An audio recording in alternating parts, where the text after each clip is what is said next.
accounts that support the important work that these cabinet secretaries are doing are funded. They're flush. The main one, the Disaster Relief Fund, has $13 billion.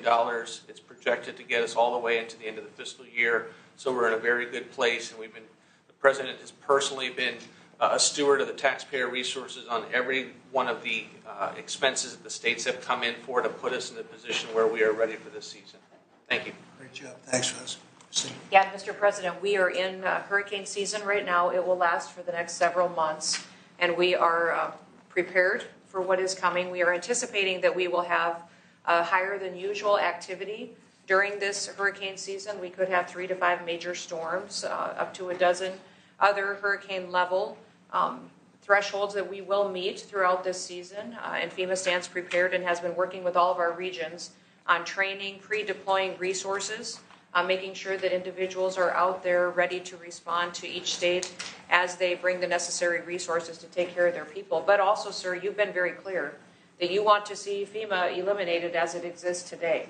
So I'm preparing all of these governors that they will have more control over the decisions on how they respond to their communities so that it can help it happen faster, that they can pre-deploy resources and help coordinate on communication as well. So while we are running this hurricane season, making sure that we have pre-staged and worked with the regions that are traditionally hit in these areas, we're also building communication and mutual aid agreements among states to respond to each other so that they can stand on their own 2 feet with the federal government coming in catastrophic circumstances with funding. But we all know from the past that FEMA has failed thousands, if not millions of people. And President Trump does not want to see that continue into the future. So this agency fundamentally needs to go away as it exists. And we need to have a response to states that supports them when terrible things come and when the worst day of their lives happens, to where the financial resources are there, but they have decision-making power right there in the state to respond. So the next several months, we expect it to be high activity, and the federal government is here to support the people of the United States with President Trump's leadership. While he's doing that, he's also going to make sure that they're better set up for the future so that they have the ability to really take care of their families when a crisis or a terrible storm does hit. We've got many governors that just recently had terrible, tragic losses from tornadoes, from other events that went through their states, and FEMA was extremely responsive, and they've all been very happy. I think, Mr. President, you even spoke to one of those governors this morning, who is very happy, and the Missouri governor as well, who is very happy. As soon as something happens in their state, I'm in direct communication with the governors to make sure they have what they need, but also making sure that they have the ability to make decisions to respond to the people that live in their states. Thank you very much. Great job, everybody. So we want to wean off of FEMA, and we want to bring it down to the state level. A little bit like education, we're moving it back to the states so the governors can handle it. That's why they're governors now. If they can't handle it, they shouldn't be governor. But these governors can handle it, and they'll work in conjunction with other governors. They'll give each other a hand. But the FEMA thing has not been a very successful experiment. Very, very expensive, and it doesn't get the job done. You saw what happened in North Carolina under the past administration. And when we got in, we did a great job for North Carolina, brought it back, but it was a disaster, FEMA. And it has not worked out well. It's extremely expensive. And again, when you have a tornado or a hurricane or you have a problem of any kind in a state, that's what you have governors for. They're supposed to fix those problems. And it's much more local, and they'll develop a system, and I think it'll be a great system. And also when it comes to forest fires. So for years, I've been meeting with heads of other countries, and they are forest countries. They call themselves forest, Austria and others. And they say, we're a forest nation. We live in a forest, and they don't have forest fires. And in one case, he said, our trees are much more flammable than California, but we don't have forest fires because we clean the floor, we sweep the floor of leaves, of dead debris, of trees that fall, because after 18 months, a tree is it's like tinder wood, and it goes up, it virtually explodes. Well, we don't take the trees out. California is a disaster, what they've done in California. They don't do anything. And if you did, you almost would not have forest fires. And you could say in theory, you shouldn't have any forest fires. And we spend billions and billions of dollars a year because people don't clean the forests, and we're going to clean the forests. We're going to start cleaning them. We're going to get rid of dead wood. The environmentalists say, oh no, let it regenerate. It doesn't regenerate. It just sits there and it usually catches fire.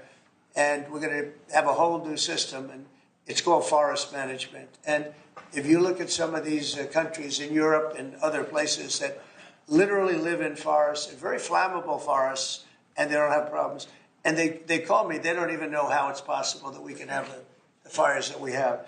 And the people behind me know that very well, and we're going to start working on that system. And we're going to save a lot of trees. We're also going to cut down trees and replant new trees, and that whole industry is going to be growing because we don't need the help of anybody. We have just about more, or as much, but more than almost anybody else in terms of lumber and wood. So we're going to be doing some great work having to do with forest fires. It's going to start effective, really it started a few months ago, and it's forest management. And Doug, I think you're really the head of that. Interiors, I guess you're the largest landlord perhaps anywhere in the world, I understand. That's a nice position. You may want to just give a few words on the cleaning of the floor of the forests. Well, happy to do that. And of course, as President Trump had said, yes, between Interior and Forest Service, just part of USDA, 700 million acres of surface area, much of that is in forest land. That is a tremendous resource. It's part of America's balance sheet. When we let it burn, then we actually have to spend money coming through FEMA and other places. So we spend taxpayer dollars cleaning up a mess that could have been prevented. Under President Trump, when we get back into the timber business, which up to 30 years ago, we were one of the great timber producers in the world. The communities thrived in these rural communities. We had lumber mills, we had manufacturing, we had furniture makers in this country. All of that went away when we stopped harvesting our own timber. And today we import about as much timber as we used to harvest ourselves. If we can get back in the timber business, that can help on the balance of trade, reduce imports from foreign countries, and have American jobs. But to make that all happen, again, under President Trump's leadership, we have to get back in the timber business and get back in the game. And when we do that, we have to make sure that we're doing prevention, not just fighting fires after they all get out of control. And so again, working with OMB and others to make sure that we've got the budget for doing the prevention work and the forest management up front reduces the expense and the cost on the back end of fighting these massive fires. But again, coordinating across all of our 5 different major firefighting groups today, it's like having 5 generals in the field. They may have different strategies and different tactics. They even had different pay levels. Brooke and I are working to make sure that regardless of which service and branch that you're in, that you're going to have a similar pay, that we're going to have everybody equipped with the right technology to protect them when they're out in the field. Just basic stuff that they don't have today that we were giving our military 20 years ago in terms of, and then using technology to be able to identify fires when they first start. I mean, with infrared, satellite, drones, I mean, there's technology where we can pick out a fire when it just barely begins and it costs us nothing to put it out, versus when it scales up and becomes these massive fires that endanger communities, lives, and our firefighters. So President Trump, of course, has got a common sense strategy. He's empowering all of the leadership that's standing up here today for us to go get this job done. It's going to get America back in the timber business. We're going to put out fires when they're small as opposed to when we can't control them when they're large. And we're going to have revenue coming into the federal government from those timber sales, as opposed to those timber leases to the private companies, as opposed to revenue going out through FEMA after the fact when we're cleaning up a mess. So the whole thing makes complete sense. And Brooke and I and Christy and Russ, we're all excited to go out and implement the President's vision. And we have some of the best timber anywhere in the world, and we don't use it. We've freed it up. Lee Zeldin's done an incredible job in that regard from environmental restrictions that are ridiculous. And a lot of it's been freed up. The rest of it's being freed up. Some areas will continue to protect, but we're going to be freeing up most of it. And again, we have some of the best in the world. And when I hear you say that we lost more in fires than we produce is so crazy, because we shouldn't lose very much at all. I could say we shouldn't lose any if it was perfect, but it should not be ever like what we've seen. We're sending billions of dollars to California all the time because obviously in California they are not doing a good job in any way, shape, or form. any other thing either. So with that, I'm heading to Fort Bragg right now. I think the helicopter's landing as we speak. But if you want, we'll take a few questions. Mr. President, will you invoke the Insurrection Act to deal with the situation in California? If there's an insurrection, I would certainly invoke it. We'll see. But I can tell you last night was terrible. The night before that was terrible. We have, as you've seen, it was on most of your networks, people with big, heavy hammers pounding the concrete and pounding curbs, pounding it, breaking up, and handing these big chunks of concrete to people. And they were taking that concrete, going up on bridges and dropping it into the roof of a car. They were throwing it at our police. They were throwing it at our soldiers that are there. And we got it stopped, and we have them in custody right now. Look, if we didn't get involved, right now, Los Angeles would be burning, just like it was burning a number of months ago with all the houses that were lost. Los Angeles right now would be on fire, and we have it in great shape. We're not playing around. How will you determine whether or not there is an insurrection? Well, you'll take a look at what's happening. I mean, I could tell you there were certain areas of Los Angeles that you could have called it an insurrection. It was terrible. But these are paid insurrectionists. These are paid troublemakers. They get money. And when you take a look at what they do, where they show up and everyone's saying, what's he doing? He's pounding the curbs. This one guy's pounding the curb, breaking the curb, and handing big pieces of granite. In some cases, it's granite and concrete to other people. And they're running out with it. And then we watch the other people, and they try and throw it into the face of the soldiers, throw it into the face of the police, and they hurt some people very badly. They go up on bridges, they drop it down on the cars as the cars are moving. They're not breaking the curb because they're doing a demolition service. They're breaking it to hand out to people as a weapon. It's bad stuff. I've never seen that before. Mr. President, how soon do you want to see FEMA eliminated? And what's your message to the governors about how much more of an expense is going to fall to states? Yeah, well, it's not going to be so much the states. We're going to give out less money. We're going to give it out directly. It'll be from the president's office. We'll have somebody here. Could be Homeland Security, but we're going to give it out through a method where it's given out. As an example, I just gave out $71 million to a certain state. They were looking to do about 120. They were very happy with the 71 million. We did a little cutting, and they were very happy with it. So we're going to do it much differently. We think after this, Christy, I'd say after the hurricane season, we'll start phasing it out. Yes, sir. You set up a FEMA council over the next couple of months. We'll be working on reforms and what FEMA will look like in the future as a different agency, as under the Department of Homeland Security to the president's vision. And it will empower governors to go out and respond to emergency situations. And that what the president does best is to make sure that the taxpayers are only fulfilling the need to which is appropriate, and that people are responsible to respond to their own people closest to home. So if a certain state, as an example, gets hit by a hurricane or tornado, that's what a governor should be able to handle it. And frankly, if they can handle it, the aftermath, then maybe they shouldn't be governor. And Mr. President, when is the last time you spoke with Governor Newsom? A day ago.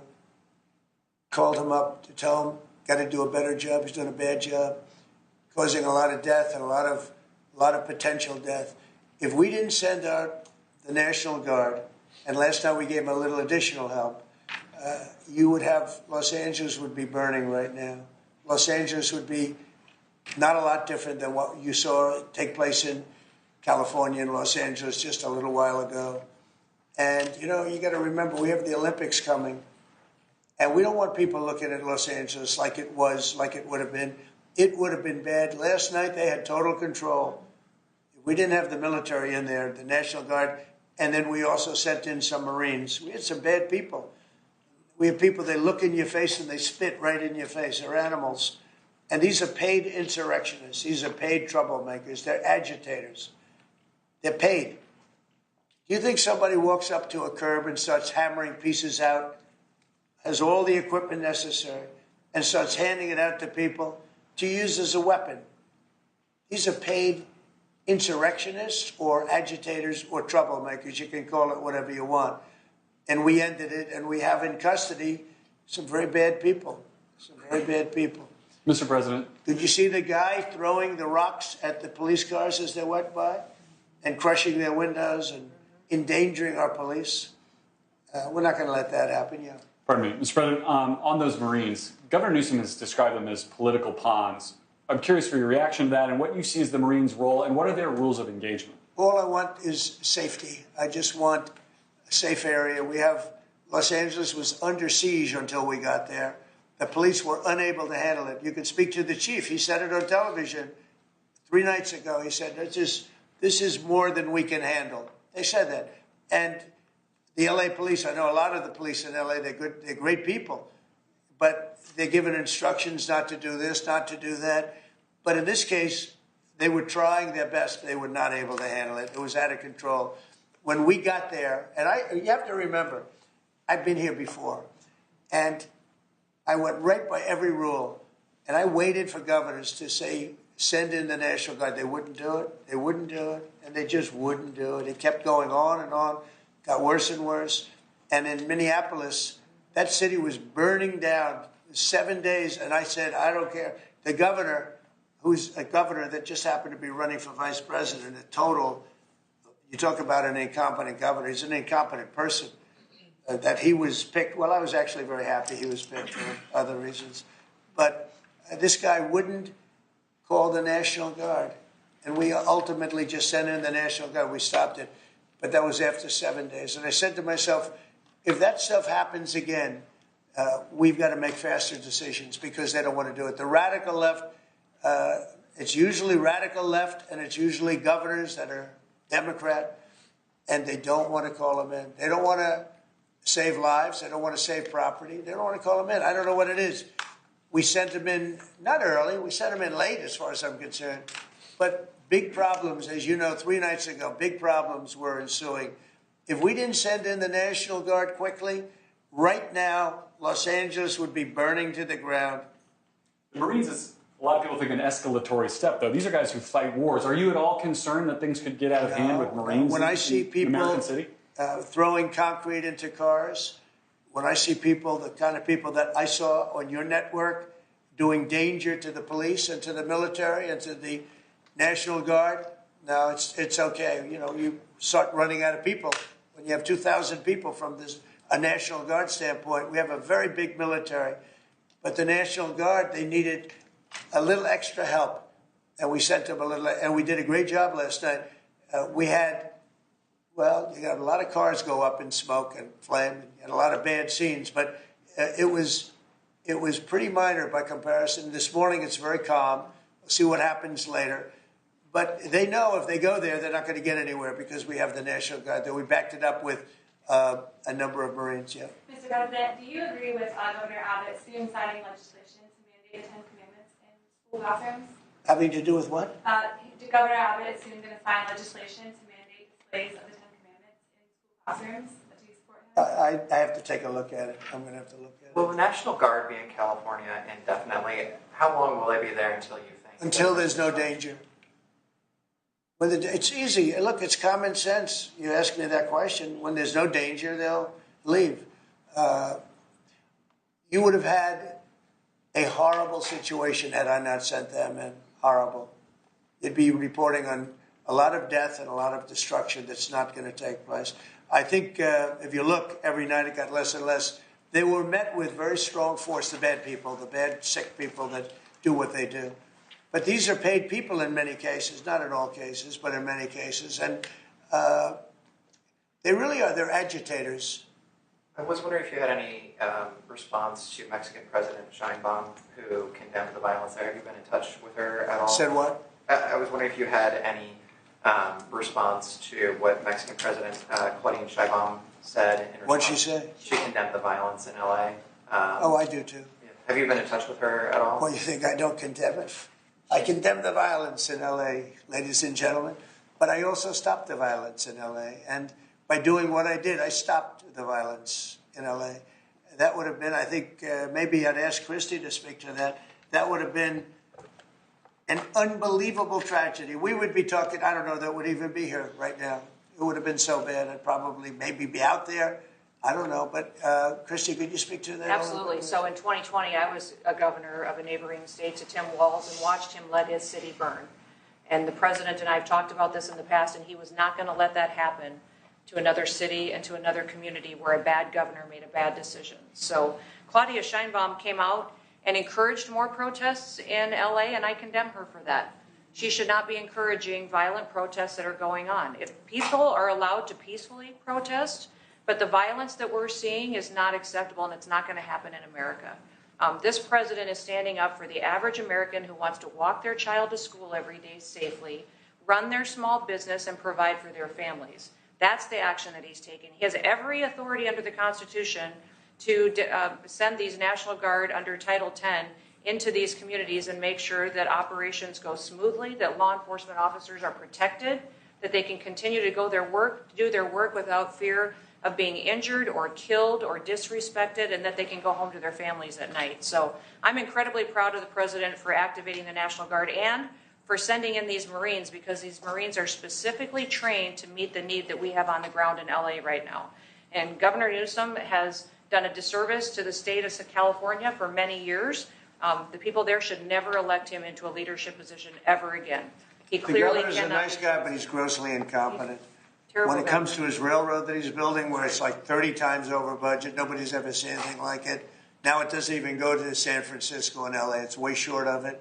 After years of work and overruns like nobody's, those contractors are some of the wealthiest people in the world, I guarantee you that, because that money goes to those contractors. They just did a number on the wallet of the people of California. That train, you should look at that train. That is the greatest. I've never seen cost overruns. I've seen cost overruns and great incompetence over my life. I've never seen anything like that. Mr. President, these protests obviously started in reaction to these large-scale ICE operations in Los Angeles. Should people expect to see similar operations in the rest of the country? Yeah. And will similar protests see similar response? As you know, we're moving murderers out of our country that were put here by Biden or the auto pen. The auto pen really did. I mean, the people, whether it's Lisa Monaco or whoever operated the auto pen, these are criminals. The people are criminals that allowed these criminals into our country. And I don't think that Biden knew what the hell he was doing. I don't think he even knew about it. But when they opened up our borders for the whole world to come in, yeah, we're going to get them out. We're getting them out. We're starting to get acknowledgement from the courts that, there's a system. They come in without courts and they go out, they want trials and everything else. I think that's starting to work out now. Judges are starting to see what a terrible situation it is. Many of those people that you saw on television last night are criminals that were allowed into our country by Biden. And they want to stay, and we don't want them. And they come from jails, and they come from mental institutions, and they come from all over the world, not just South America. And we're not going to let them stay. And this is the first, perhaps, of many, or perhaps, if we didn't attack this one very strongly, you'd have them all over the country. But I can inform the rest of the country that when they do it, if they do it, they're going to be met with equal or greater force than we met right here. We did a great job. The people, you, Christy, and Tom Holman, and all of the people, Pete Hegseth, all of the people involved did an amazing job. We stopped a disaster. And it looks like a planned disaster, this didn't just happen. They had weapons, they had tools, they had everything you needed. I mean, they were throwing iced water in bottles, in glass bottles, at officers and at soldiers. These are, you could not use the word insurrection, but you could also use the word, these are very dangerous people, they're bad people. They were met with heavy force and they folded. And they may be there a little bit tonight, they may be there a little bit, but it seems to be getting less and less because they're going there and they're met with a very heavy force. And if they weren't, you would have that city right now would be on fire. It would be burning down. The rest of it, what's left over, because the other fire was started because they wouldn't allow water into LA. They wouldn't allow water into California because they had it all shifted out to the Pacific Ocean. And I turned it around. And I told them to do it in my first term, and they didn't do it. We had COVID, and they didn't do it. And I told them to do it. We did it in the second. Now we have billions of gallons of water flowing down. But Newsom should have done this. He's an incompetent man, an incompetent governor. Okay, any other questions? President, any message to adversaries as the Army kicks off 250-year birthday celebration? I just think it's amazing. We're going to have a fantastic June 14th parade, Flag Day. It's going to be an amazing day. We have tanks, we have planes, we have all sorts of things. And I think it's going to be great. We're going to celebrate our country for a change. You know, recently, as you know, with World War II, the victory of World War II, I called up France and they were celebrating the victory. Well, we helped them a lot, as you know. I don't have to get into that. But I called up other countries. They were all celebrating the victory. We're the only country that didn't celebrate the victory. And we're the one that won the war. Okay, if it wasn't for us, that war, you would be speaking German right now, okay? We won the war. And you might be speaking Japanese, too. I mean, you might be speaking a combination of both. We won the war, and we're the only country that didn't celebrate it. And we're going to be celebrating big on Saturday. We're going to have a lot of, and if there's any protester who wants to come out, they will be met with very big force. By the way, for those people that want to protest, they're going to be met with very big force. And I haven't even heard about a protest, but, you know, this is people that hate our country. But they will be met with very heavy force. Mr. President, one last Thank you very much, California. everybody. Thank you, press. Thank you. Press. Let's move out. Thank you, guys. Thank you. Thank you. Live out of the Oval Office, President Trump holding a meeting with cabinet members. DHS Secretary Kristi Noem, Interior Secretary Doug Burgum, as well as Agriculture Secretary Brooke Rollins spoke about preparations for natural disasters, including tornadoes, hurricanes, and fires. President Trump said he wants to wean off of FEMA and said states should handle disaster response and relief. Well, he's even signed executive orders to reduce FEMA's role in disaster response and shifting more responsibility to the states. The president also spoke about the LA riots, saying if the Trump administration didn't get involved by sending the National Guard and the Marines, Los Angeles would be burned to the ground. Well, he said most of those rioting are paid insurrectionists and agitators, and all he wants is safety in LA. President Trump said he does not want what happened in Minneapolis in 2020 to happen in Los Angeles. Well, he added the National Guard will stay in LA until there is no more danger. President Trump is now heading to Fort Bragg to celebrate the Army's 250th birthday. And Democrat Senator John Fetterman is One America News Network, your source for credible, honest, unbiased reporting from around the world, has just launched a live 24/7, 365 days a year uninterrupted cable feed on YouTube. And it's only $5.99 per month. Now you can watch One America News Network live, anytime, anywhere in the world. Go to our YouTube page and click here to become a member today. One America News Network, your source for credible, honest, unbiased reporting from around the world, has just launched a live 24/7, 365 days a year uninterrupted cable feed on YouTube. And it's only $5.99 per month.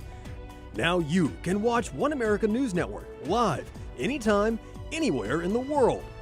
Go to our YouTube page and click here to become a member today. One America News Network, your source for credible, honest, unbiased reporting from around the world, has just launched a live 24/7, 365 days a year uninterrupted cable feed on YouTube. And it's only $5.99 per month. Now you can watch One America News Network live, anytime, anywhere in the world. Go to our YouTube page and click here to become a member today. One America News Network, your source for credible,